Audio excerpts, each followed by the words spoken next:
Friends అందరికీ నమస్కారం అండి. ఈ పెండింగ్ డీఏలు జీతాలపైన తాజా సమాచారం అంటూ లేటెస్ట్ అప్డేట్ అయితే రావడం జరిగిందండి. ఆ వివరాలు అనేది వీడియోలో తెలుసుకుందాం. ఇంకా ఛానల్ సబ్స్క్రైబ్ అయిపోతే వెంటనే ఛానల్ సబ్స్క్రైబ్ చేసుకోండి. ఎవరైనా లైక్ చేయండి, మిత్రులందరూ కూడా షేర్ చేయండి. ఉద్యోగులు ఎప్పటినుంచో కోరుతున్న 8వ వేతన సంఘం ఏర్పాటుకు కేంద్ర ప్రభుత్వం ఆమోదం పలకడంతో ఉద్యోగులు, పెన్షనర్లు ఆనందంలో ఉన్నారు. అయితే ఈ పథకం అంటే కొత్త వేతన సంఘం ఎప్పటి నుంచి అమల్లోకి వస్తుంది? ఏ రాష్ట్రంలో ముందుగా అమలు కానుంది అనే ప్రశ్నలు వినిపిస్తున్నాయి.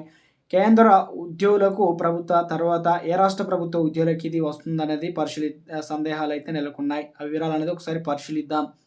కేంద్ర ప్రభుత్వం నియమించే 8వ వేతన సంఘం అమల్లోకి వస్తే ముందుగా కేంద్ర ప్రభుత్వ ఉద్యోగులు పెన్షన్లకు పెన్షన్లు పెరుగుతుంది.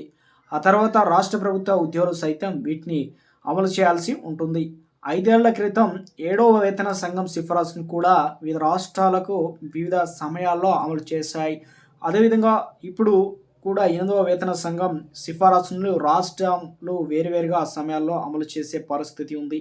ఇంకా సులభంగా చెప్పాలంటే కేంద్ర ప్రభుత్వం పాటే వెంటనే రాష్ట్ర ప్రభుత్వాలు 8వ వేతన సంఘం ఆదేశాలు అమలు చేయాల్సిన అవసరం లేదు. ఎందుకంటే ఆయా రాష్ట్ర ప్రభుత్వాల ఆర్థిక పరిస్థితి, వెసులుబాటుని బట్టి ఇది ఆధారపడాల్సి ఉంటుంది.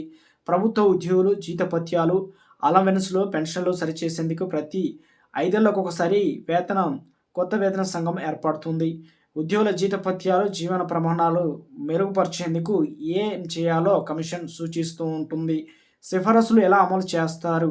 కేంద్ర వేతన సంఘ సిఫారసుల్ని అమలు చేసేటప్పుడు రాష్ట్ర ప్రభుత్వాలకు ప్రత్యేకంగా మార్గదర్శకాలు జారీ చేస్తూ ఉంటాయి.